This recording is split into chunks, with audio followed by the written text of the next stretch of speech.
Guys, రీసెంట్‌గా మన 'నాగార్జున' గారు అండ్ 'ధనుష్' గారు వీళ్ళిద్దరూ లీడ్ యాక్టర్స్‌గా వచ్చిన 'కుబేరా' అనే మూవీ అయితే థియేటర్స్‌లో రిలీజ్ అయింది కదా! అయితే నేను ఆ మూవీని జస్ట్ ఇప్పుడే చూసి రావడం అయితే జరిగిందండి. సో, ఈ వీడియోలో మనం ఏంటంటే అసలు ఆ మూవీ ఎలా ఉంది, ఏంటి అనేది డిస్కస్ చేద్దాం. ఓకేనా? అయితే ఇక్కడ ఫస్ట్ ఆఫ్ ఆల్ ఈ మూవీలో స్పాయిలర్స్ లేకుండా బేసిక్‌గా స్టోరీ లైన్ ఏంటంటే గైస్, మన దేశం మొత్తానికి 15 సంవత్సరాల వరకు సరిపడే ఒక ఆయిల్ అయితే గవర్నమెంట్‌కి దొరుకుతుందన్నమాట. సో, ఆ ఆయిల్‌ని ఎలాగైనా కొట్టేయాలి అనే ఆలోచనతో గ్లోబల్ ఎంటర్‌ప్రైజెస్ సీఈఓ అయినటువంటి నీరజ్ మిత్రా అనే బిజినెస్ మ్యాన్ ఏమో ఒక ప్లాన్ అయితే వేస్తాడు.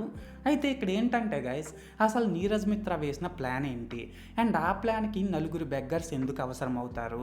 అండ్ లాస్ట్‌కి అసలు ఏం జరుగుతుంది ఏంటి అనేది మనమైతే మూవీలో చూడాల్సి ఉంటుంది. సో, మొత్తానికి అర్థమైంది కదా స్టోరీ లైన్ ఏంటి అనేది.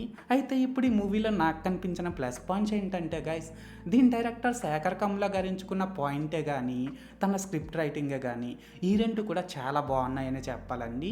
అలాగే ఇందులో తన screen play and story narration ఈ రెండు కూడా చాలా ఫ్రెష్గా ఉన్నాయన్నమాట. ఇంకా ఇందులో యాక్ట్ చేసిన యాక్టర్స్ అందరూ కూడా లైక్ బెగ్గర్ క్యారెక్టర్ ప్లే చేసిన మన ధనుష్ గారు, సిబిఐ ఆఫీసర్ క్యారెక్టర్ ప్లే చేసిన మన నాగార్జున గారు అండ్ సమీరా క్యారెక్టర్ ప్లే చేసిన మన రష్మిక మందన, ఇలా ఇందులో యాక్ట్ చేసిన యాక్టర్స్ అందరూ కూడా చాలా బాగా పెర్ఫామ్ చేశారు. ఎందుకు లాస్ట్గా ఏంటంటే గైస్, ఈ మూవీకి మన డిఎస్పి గారు ఇచ్చిన సాంగ్స్ అండ్ బీజిఎం అయితే చాలా బాగున్నాయనే చెప్పాలండి.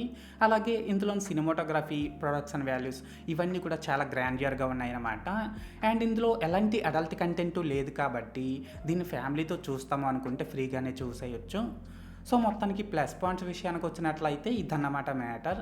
అండ్ ఇప్పుడు ఈ మూవీలో నాకు కనిపించిన మైనస్ పాయింట్స్ ఏంటంటే గైస్, ఈ మూవీలో నాకైతే పెద్దగా మైనస్ పాయింట్స్ అయితే కనిపించలేదండి.